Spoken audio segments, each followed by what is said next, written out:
Your brain, not your body, decides how much you hurt. This single idea changes everything. All that being said, this doesn't mean you're weak or broken. It means your brain is responding to the bigger picture of life. You know, sometimes people approach me and they say, I've tried everything. They haven't really ventured out. This is not the patient's fault. This is a lack of information from the provider's fault. And not laying out a clear balance between options, not using shared decision making in the right way. Don't be surprised if one of these factors is completely out of balance that you're in pain. Don't be surprised you're in pain if... Hey guys, if you're new to this channel, I'm an online health coach with certifications in physical therapy, personal training, and acceptance and commitment therapy. Any information on this channel should not be used as a substitute for medical advice. If you're dealing with something severe, something serious, please make sure to visit a medical care professional. In less severe cases, you can always use my free resources and my coaching on Variita.com. Hope you enjoy. If you're watching this, there's a good chance you're in pain right now. And if you're like most people, you believe this pain is associated with damage. That if something hurts, something must be broken, damaged, wrong. But that's not true. Your brain, not your body, decides how much you hurt. This single idea changes everything. Because once you understand how pain really works, you stop being afraid of it. You stop letting it control you. And most importantly, you start moving towards the life that you actually want to live. Instead of running away from your pain, focusing on your pain all the time. By the end of this video, you'll understand how pain actually works, why suffering is optional and pain isn't, and what this means for your own recovery and everyday life. In the first video I made before this, we used simple stories and analogies to scratch the surface. In this one, we're gonna go deeper. We'll look at the science, the history, the cultural beliefs that shape pain, and the practical ways in which you can use this knowledge in your life. So if pain isn't damage, what is it really about? Let's start here. What pain really is. Every single one of you watching experiences pain in a different way. That's because pain is not an objective measure like weight on a scale, numbers on a blood test. Pain is a subjective, context-dependent experience produced by the nervous system in response to an actual or perceived threat. Let me say that again. So pain is a subjective, context-dependent experience produced by the nervous system in response to an actual or perceived threat. It's a mouthful, but it's important to know. Okay, let's dumb it down for a second, so you know what it actually means. Pain is not the same for everyone, and it's not even the same for you in different situations and scenarios. The very same injury can feel unbearable in one context and almost unnoticeable in another. Just like the ankle that I mentioned in the previous video, where it was sprained and hurt like heck when you were just casually at home in the kitchen, compared to when you were in a running competition and had other things on your mind than to worry about a sprained ankle.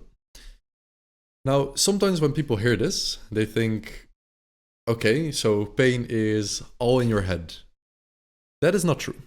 Pain is not imagined, it's never fake, but it's always shaped by more than just your biology. Pain is biopsychosocial. That means there are three sets of influences that play a role. Biological, your tissues, joints, nerves, your overall health. Psychological, your thoughts, emotions, stress levels, your beliefs about pain, optimism, pessimism, you name it. Social, your environment, support system, culture, and relationships all impact how you experience pain. All three of these points always interact with each other. It's never just one, it's never just two, it's always all three of them. Now, sometimes biology can be higher on the list of things that are impacting, influencing the pain. Just like sometimes psychology or your environment, social aspects can have a higher priority on the list that influences your pain. For example, with an acute injury, right, like a sprain or you cut yourself or whatever, biology has a greater share of the pain than the other factors. For example, with acute injury, it's very likely that biology plays a bigger role than the psychological and social aspects. Just like with chronic pain, psychological and social aspects probably play a bigger role than just the biology, right? But it's never just one. It's very important to know that. This is why two people with the exact same injury can have completely different pain experiences. One may recover more quickly, while the other struggles for months. Their tissues might look the same on a scan, their regeneration is the same, but their nervous system and the response to the context is very different. Pain is not a direct window into damage. It's a protective decision your brain makes based on biology, psychology, and social context. Right? So if pain is shaped by context, the next question might be, what are these factors in real life that shape it, and how do they actually influence whether or not you feel pain? Let's start with some concrete steps, concrete factors that you see on the screen right here that influence the pain. And I've shown this in the other video as well, but they're really important because they give a clear overview of what you can influence, what you can affect, and what affects pain as well. And what I want to say with these is, don't be surprised if one of these factors is completely out of balance that you're in pain. Don't be surprised you're in pain if your weight is completely out of balance, your sleep is out of balance, your activity, your stress, your social environment, your nutrition, right? And especially if one or more are out of balance, don't be surprised you're in pain, right? Get these in check first. The more out of balance, the more likely it is for your brain to decide that you need protecting and will produce pain. Your capacity to withstand stressors, stimulus, is lowered. Pain will occur more quickly. All that being said, this doesn't mean you're weak or broken. It means your brain is responding to the bigger picture of life, right? It's not one thing, it's many things, all playing part in your life. The encouraging part in all of this is, I would say that if these factors are addressed and are better, then for people with acute injuries, right? You just sprained something, broken something, you name it, you will recover faster. And for people with chronic pain, it will make your system more resilient and likely reduce your pain. All in all, it's very important to understand that pain is normal. Pain is part of life.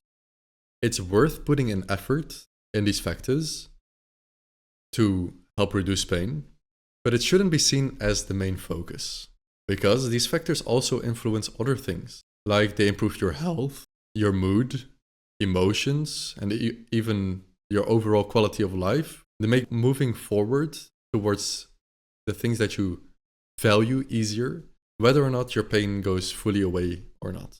You know, sometimes people approach me and they say, I've tried everything. And when you dig a little bit deeper, it actually turns out they haven't tried it that much. You know, the first thing I'll ask them is, can we lay it out together? Let's write down what you've tried. And more often than not, and there are some examples where people have tried a lot of things, but more often than not, people have tried, for example, 3 different physical therapists. That's good, but it's all in the same field, same profession, and most of the time with a similar treatment style and similar beliefs and strategies on how to treat that person. They haven't really ventured out, right? To, for example, a psychologist or a lifestyle coach or whatever it might be. This is not the patient's fault. This is a lack of information from the provider's fault, and not laying out a clear balance between options, not using shared decision making in the right way, where the patient has a clear overview of like what is possible, what is out there to help them. But at the same time, it's important to understand that you haven't tried everything. There's a lot of things to try. And addressing the big lifestyle factors and the social environment and the psychology aspect of things is worth trying and often overseen. The 6 factors that I showed you are not just background noise, right? They are levers that directly shape how sensitive your pain system is to pain. But they don't add up randomly. Together, they shape something bigger, your brain's threshold for producing pain. Let's look at how that works. If we think of pain as a protective response, then what is it that triggers the brain to produce this response?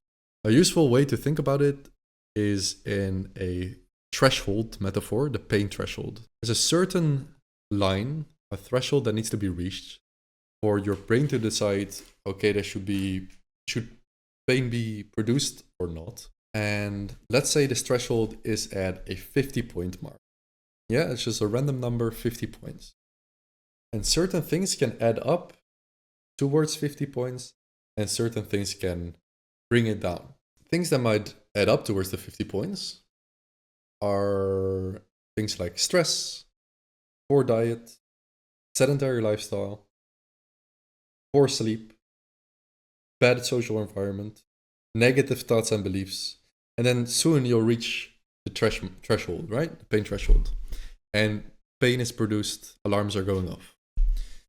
Just as these things can add points towards the threshold, it can also deduct points towards the threshold, right? So if you have a healthy lifestyle, you are active, you have your stress under control, you sleep well, you have a social environment, you are optimistic, you're not worried, you're not catastrophizing, your weight is at a healthy range, your diet is in check. These things will take away points towards the threshold. So over time, by improving these lifestyle factors, you can improve the resilience of your body and make it less likely that the pain threshold gets reached, right? So if something happens or something doesn't even happen, it's less likely that you're gonna experience pain.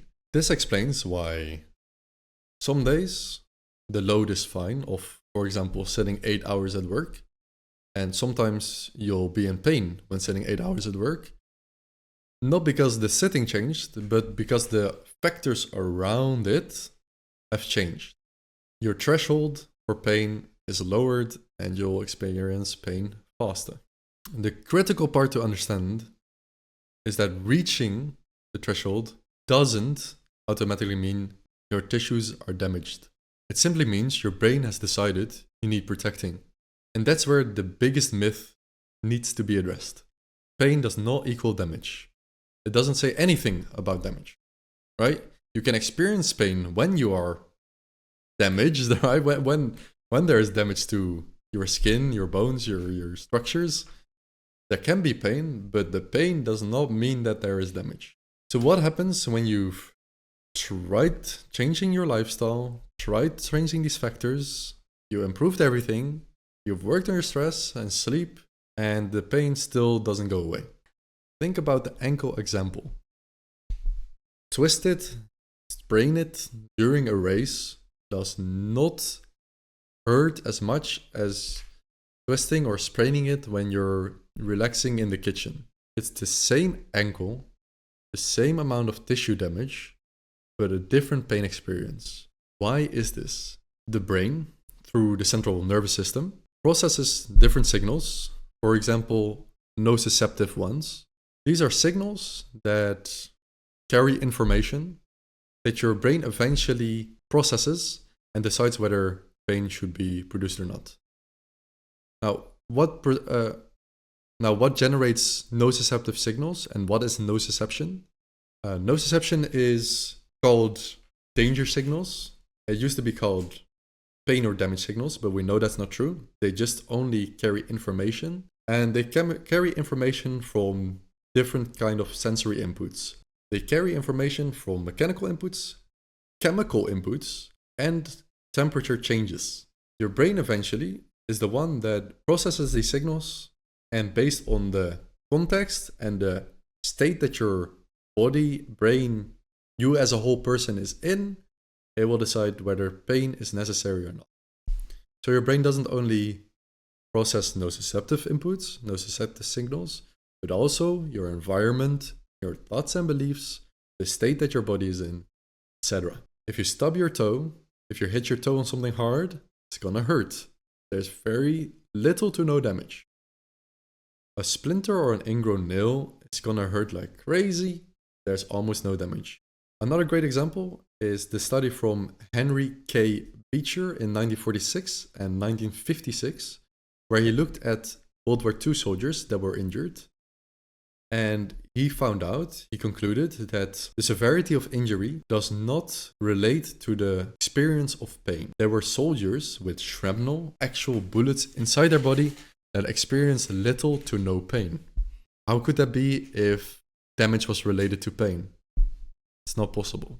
The same goes for phantom limb pain. People without legs or arms, whether they were born without them or lost them through life, do experience pain in those limbs without even having them. How could that be if pain was produced by tissue or the body part where it hurts instead of the brain or the nervous system? It's not possible. It is the brain that produces. And this leads to a more practical and important point. Don't be afraid to move when you're in pain. In the physical therapy realm, it's a common guideline that movement is generally seen as safe and okay and encouraged to do as long as it's a 6 out of 10 or below. 0 out of 10 pain would be like no pain, and 10 out of 10 pain would be such severe pain that you would have to call an ambulance and be taken away to the hospital. So if we can't rely on pain to tell us whether it's safe to move or whether we're injured or not,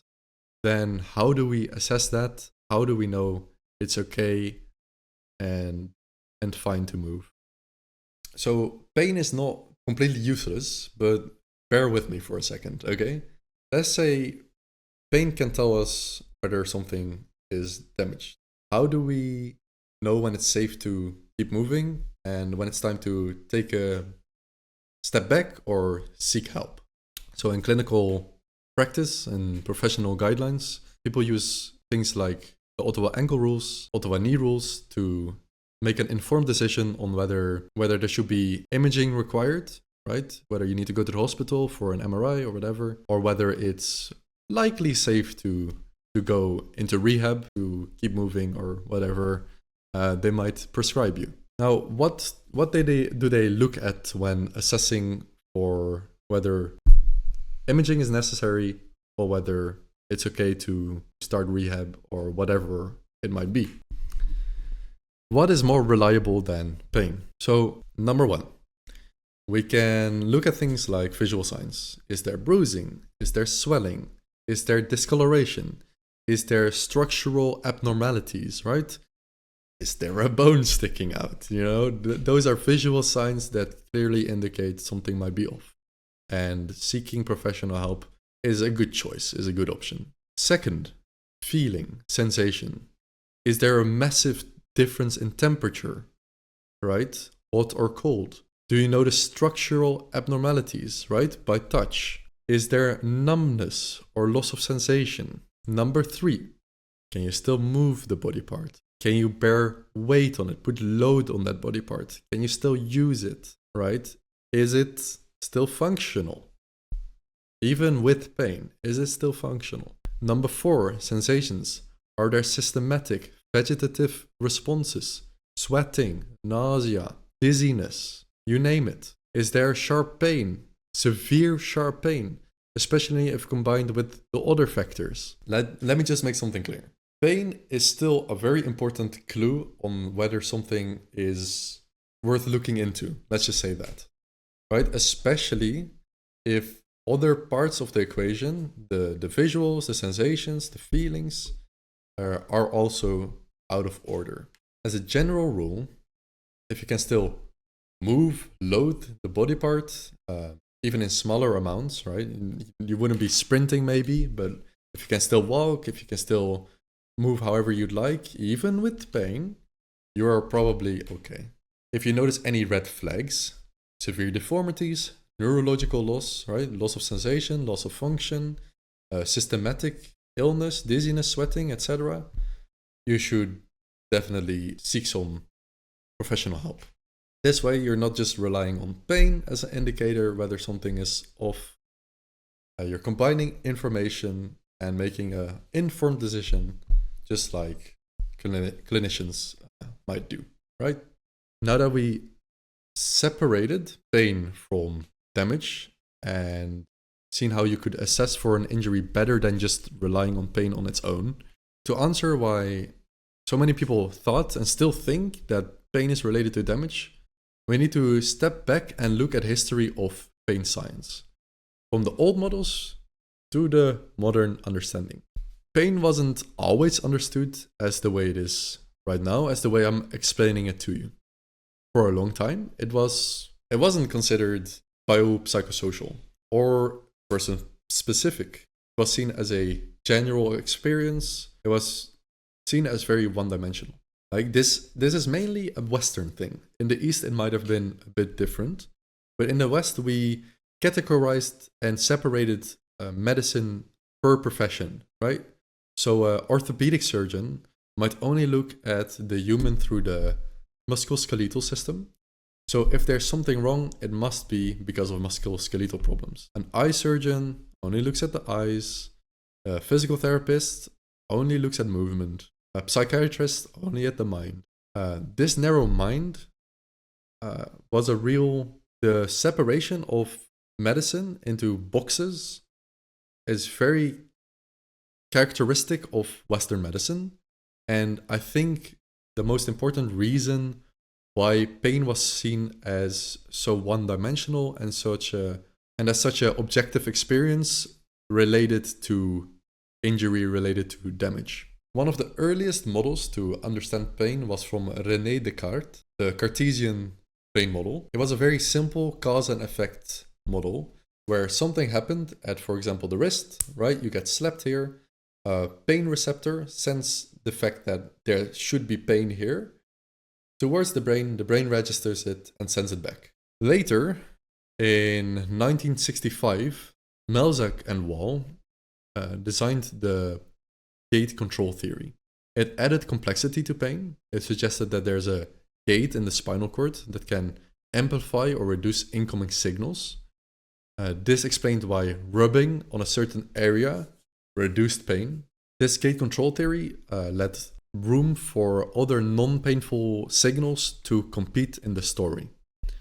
But here's the problem. Neither model could explain complex pain, especially with chronic pain patients. The Cartesian model can't account for things like phantom limb pain. How do you feel a limb that isn't there? How do you feel pain there if the signal needs to come from the exact same spot?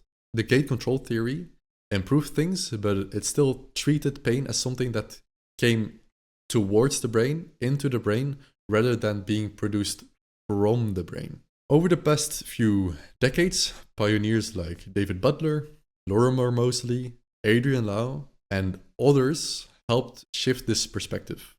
Pain is no longer seen as a simple in and output system. Modern science recognizes it as an output of the brain in a response to a perceived threat. This shift was not easy.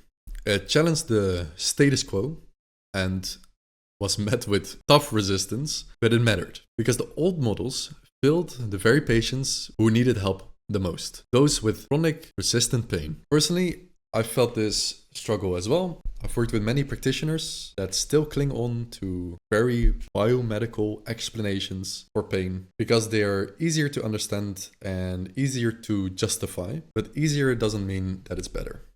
A more holistic biopsychosocial view may be more challenging, but it actually helps the people that need it most. If there's something that you should take away from this, is that the history of pain science shows us how society is still stuck with outdated beliefs. Old models are simple and memorable, but they don't hold up. Modern models are more complex, but they finally make sense. Chronic pain, and they give us tools to treat it better. To make this modern model, the modern way of viewing pain, more digestible, we need a metaphor. One that explains why pain lingers on for so long, even after tissue is healed. The best way to think about pain is through an alarm system. If someone breaks into your house, an alarm might go off. This is the same as spraining your ankle or hurting your back and pain being produced from your brain.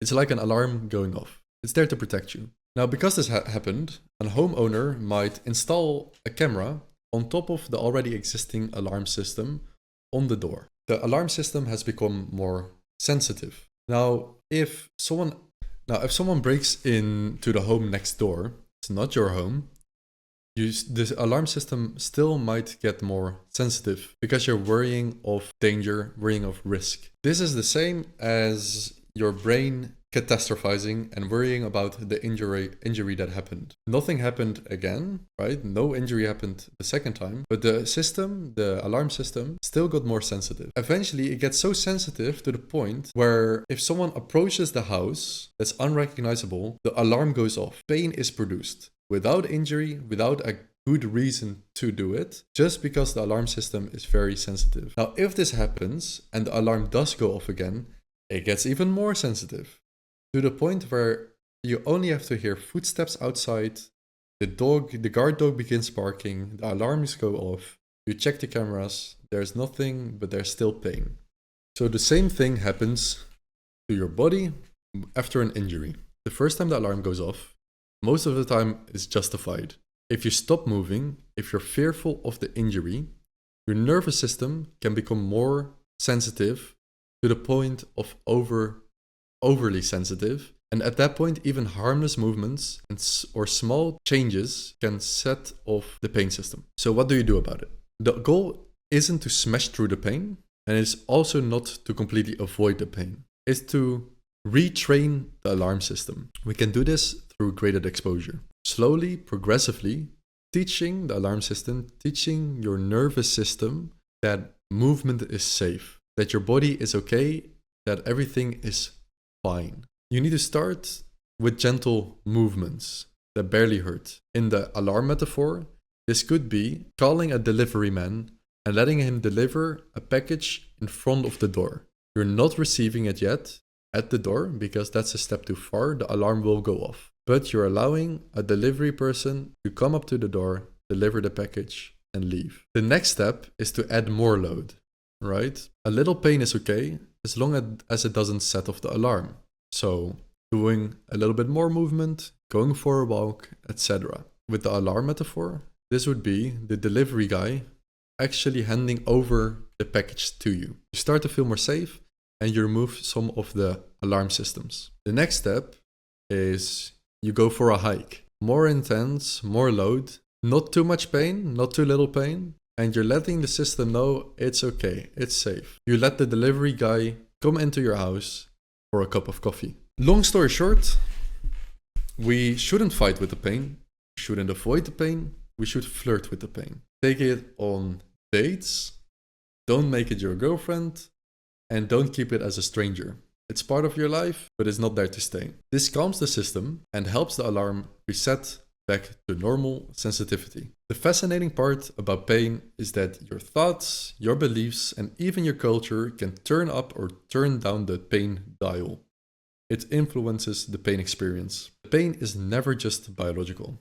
It's also shaped by the way we think, the beliefs we hold, and even the culture we grow up in. The me, the soul, the mind, and the environment behind the person. In the infographic, that was the person in the middle. You saw the changeable factors around it, and you have the person in the middle. In today's Western world, pain is usually seen as bad, as something to fix, something to eliminate, something that shouldn't exist. If it hurts, we panic.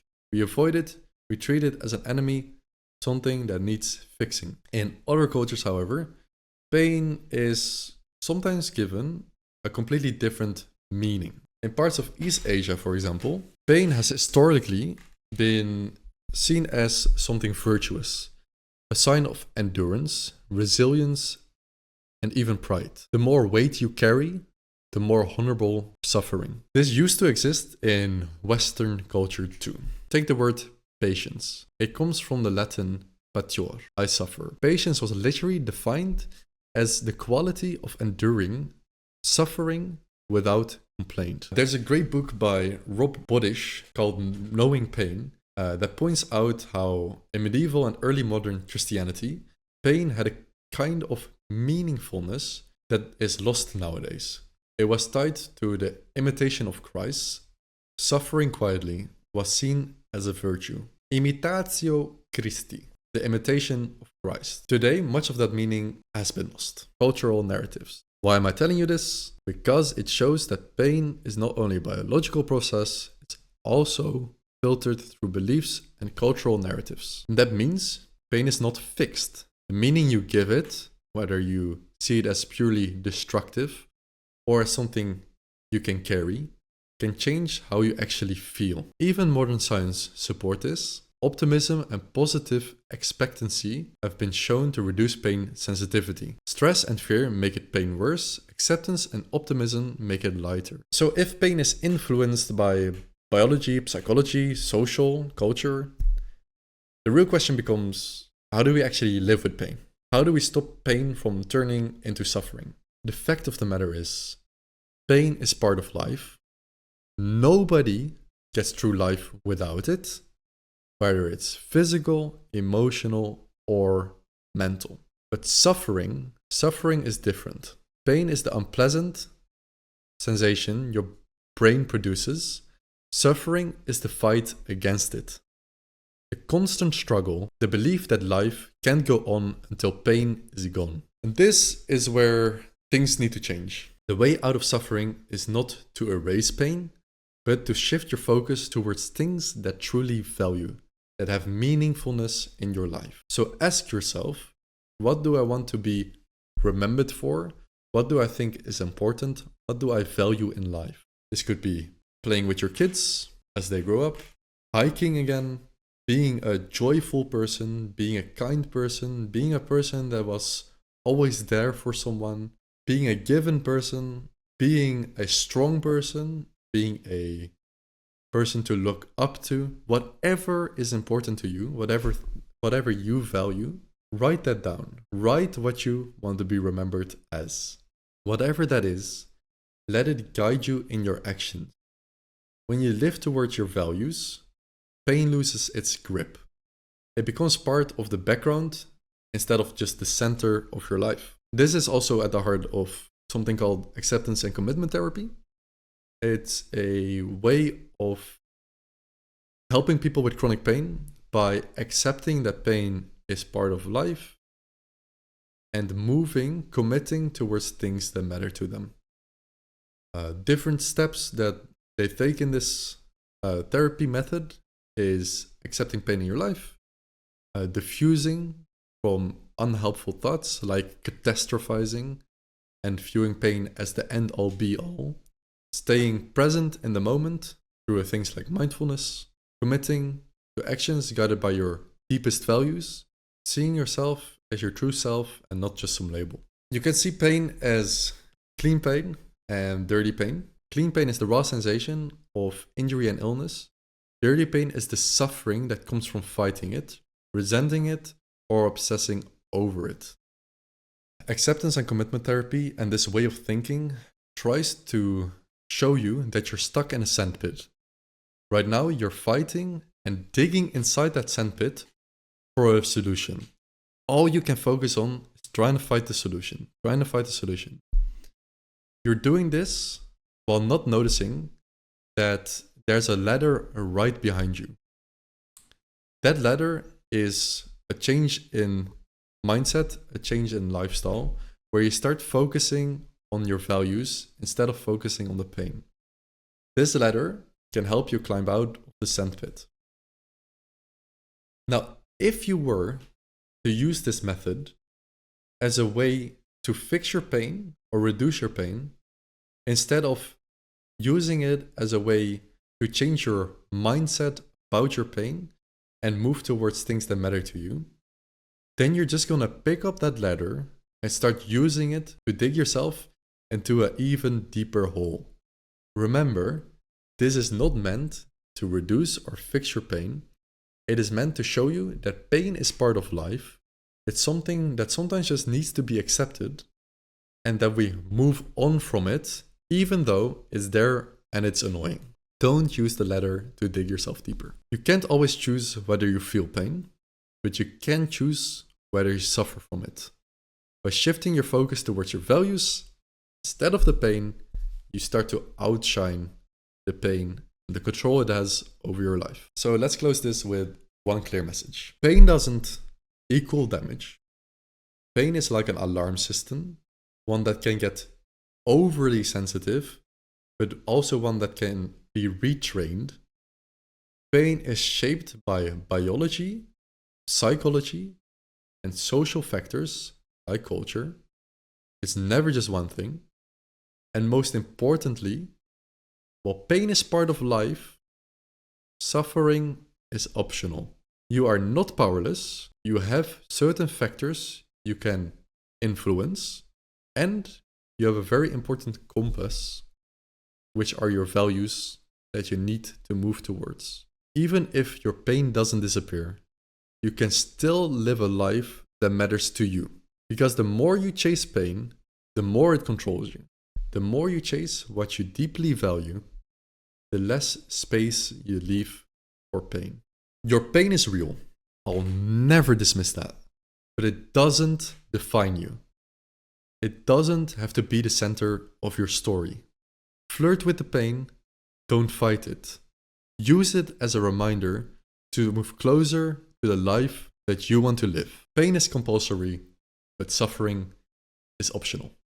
If you enjoyed watching this video, make sure to check out some of my other ones, or check out my website where I provide free resources as well as online one-on-one health coaching.